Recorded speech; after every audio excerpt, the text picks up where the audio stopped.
If you solely depend on inbound, you are allowing somebody else to control your destiny. But if you generate your own pipeline, you are in fact taking control of your own destiny. So one of the things that, I always implement at some point, and this is something that is not original to me, it's a lot of PTC and Blade Logic folks did this in the past, is this concept of PG Tuesdays, where we spend an entire day solely on pipeline generation. The thinking behind it is, number one, that way we guarantee we're spending 20% of our work hours on pipeline generation. And number two, it allows us to continue to be focused and not have the start stops throughout the day.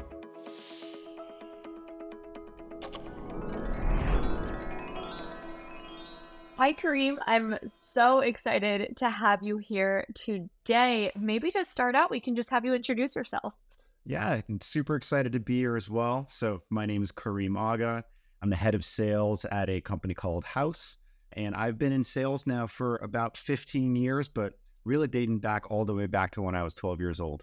Oh, that's awesome. And something that you didn't mention is that you've been early sales teams at all of these companies, and now you're early at House. So tell us a little bit about the previous company you've been at and at the stage you joined each company, and especially now with House. Yeah, for sure. So, going back a few years now, I was at Dialpad when Dialpad was in the very low revenue number era, not a lot of sales reps on the team. And, Dialpad now just recently announced that they're doing over 200 million in sales, which is absolutely incredible. Similar with Launch Darkly as well. I joined when, they were an earlier stage company, right?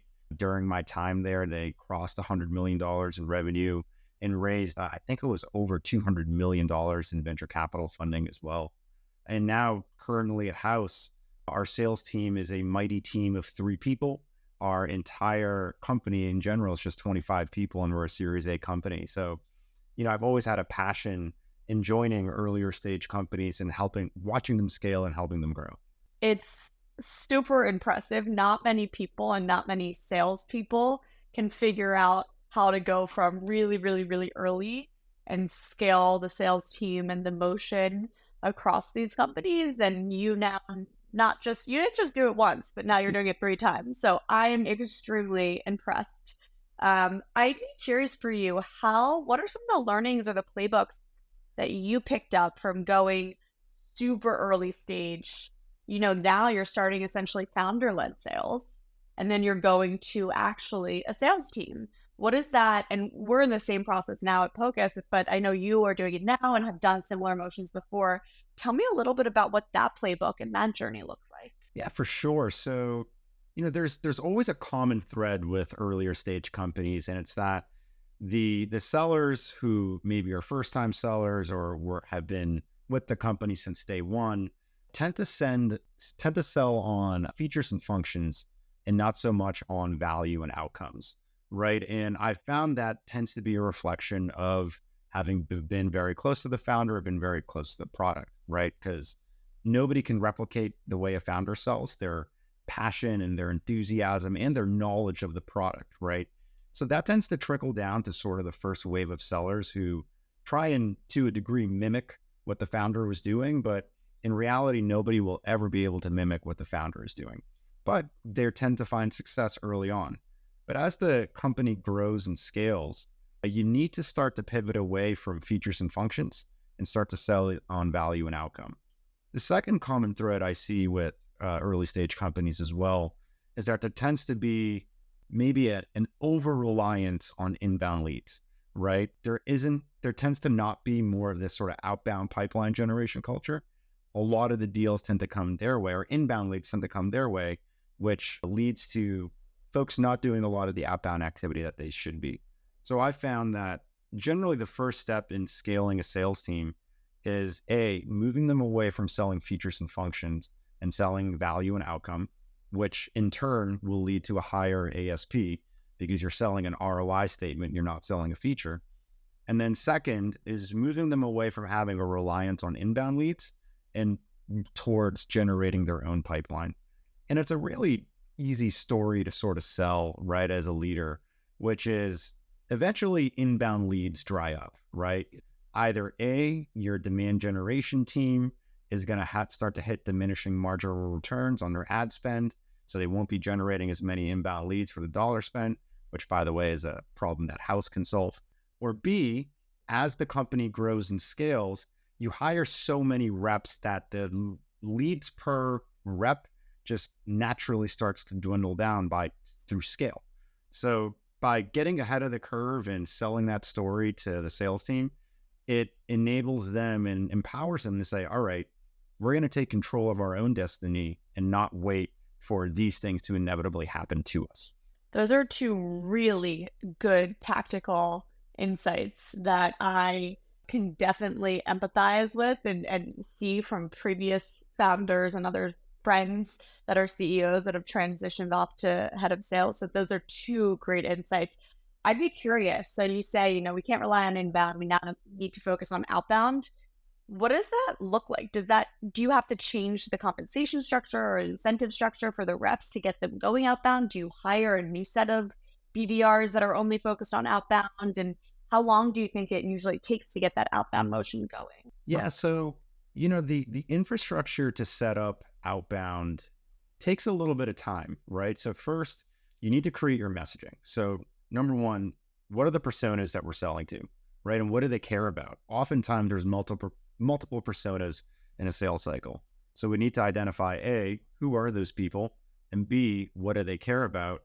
And then C, now you can create meaningful outbound messaging, right? If you were to just send a message with, hey, here are the features and functions that we do, odds are you're not going to get a response to it.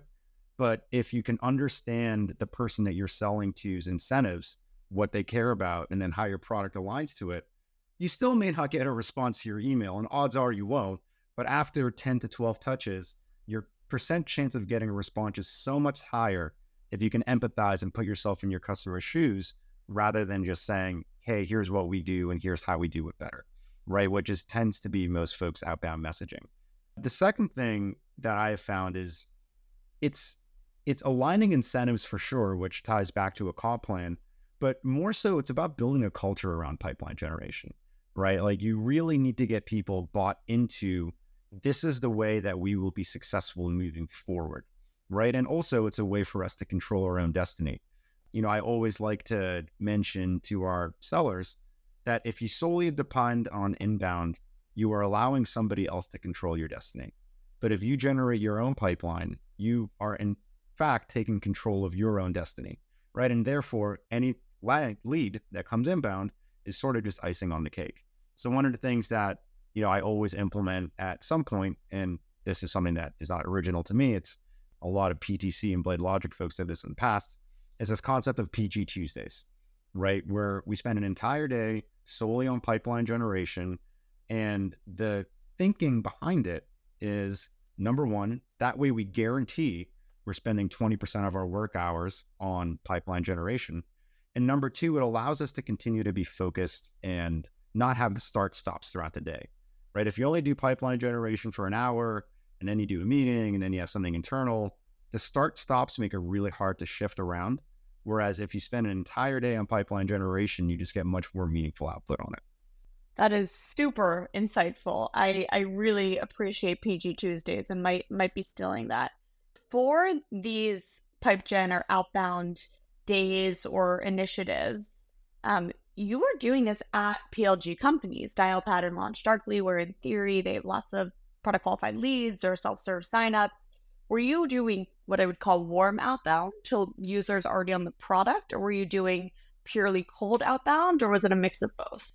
Yeah, it's a combination of the two, right? And, the way we think about outbound is it has to fit an ideal customer profile. And that ICP is different no matter where you go. It's something that we're working on right now at Haus, actually. So if a customer was using the product, obviously they're qualified, but we also want to make sure that they fit the right qualifications to be able to be upgraded to, because not every single product qualified lead is exactly the same. Additionally, we did spend time on cold outreach as well, but to customers that were exactly within our strike zone. So we didn't try and be everything to everybody. We wanted to be an incredible solution to a very, very targeted group of users. So that's the way we thought about our outbound was, let's identify the 10 companies within our territory that are a fit and relentlessly go after them until we get an answer. Because again, if we feel they're a fit, we know we can add value. So we're going to continue to outreach to see if they feel the same as well. Awesome. Thank you. These are definitely some things that we might copy you and take these initiatives. I also want to go back to something that resonated with me, your first point of selling ROI and value versus selling features and functionality. I definitely can see myself getting into this trap sometimes because, I built this product and I know it inside and out, and I just want to show off every cool thing. And sometimes I have to take a step back and say, what does the customer actually want to see and what pain points do they have so that I can tailor my demo to them?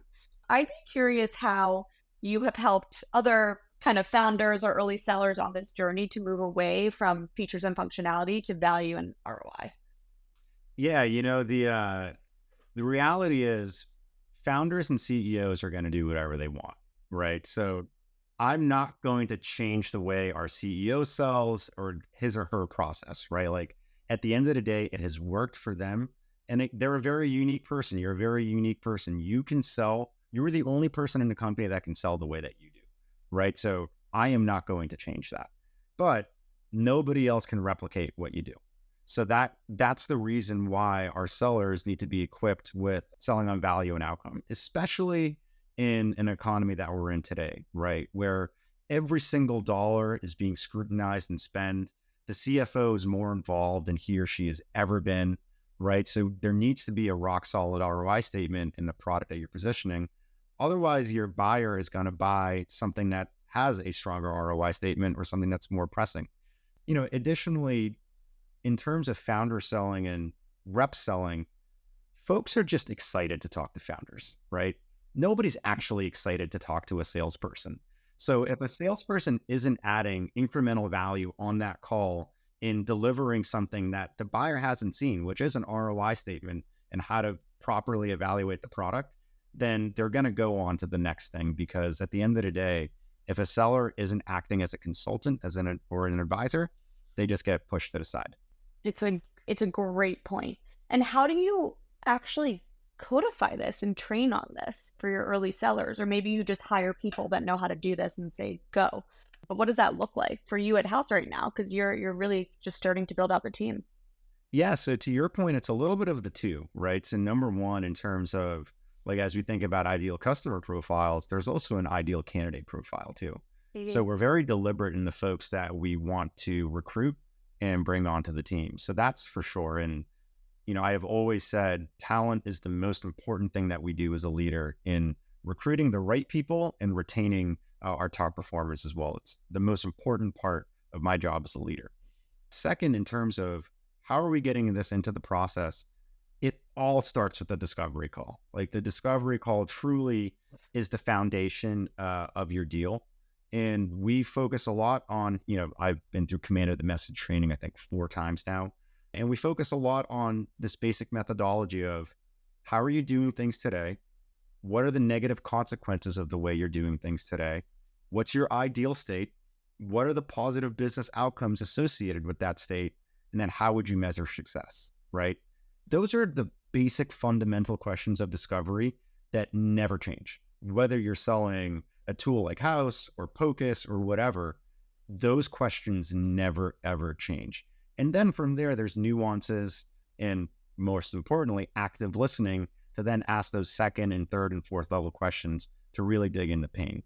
So again, it's just about focusing on the basics of what's our customer's pain? Why does that pain hurt them? How do they want to fix it? And then what's the positive outcomes associated with fixing it? It's really relatively basic. You make it seem easy. Everyone should figure out sales. Easy peasy. Yeah, exactly. If it was only that simple the rest of the way through. Kareem, is there anything else that I should have asked you about building playbooks, PLG, early sales? Anything else I missed? I think in general, as companies think about sales and founders think about sales, just recognizing that the way that a founder does something it will never be replicated, right? And as you think about hiring your first head of sales or VP sales or whomever it is, letting them have enough space to fail, because sales is a lot of trial and error too. Like, you don't get everything right out of the gate. There's going to be a lot of trial and error to figure out the right messaging, the right value proposition, so on and so forth. So that would be my primary advice to CEOs and founders is A, ensure you have a head of sales that's willing to be there for the ride and isn't just somebody that's looking for a title. And then B, give them space to fail, give them space to do trial and error, and don't expect them to do the things that you are doing. Because again, what a CEO and founder does for sales just inherently isn't scalable. Thank you, Kareem. I learned a ton. This was definitely just like tons of incredible insights, especially for founders and thinking through sales, as well as just scaling out sales teams and thinking through.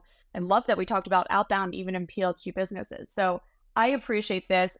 So many insights in here. Thank you so much for joining us, Kareem. Absolutely. Likewise. I really enjoyed it as well.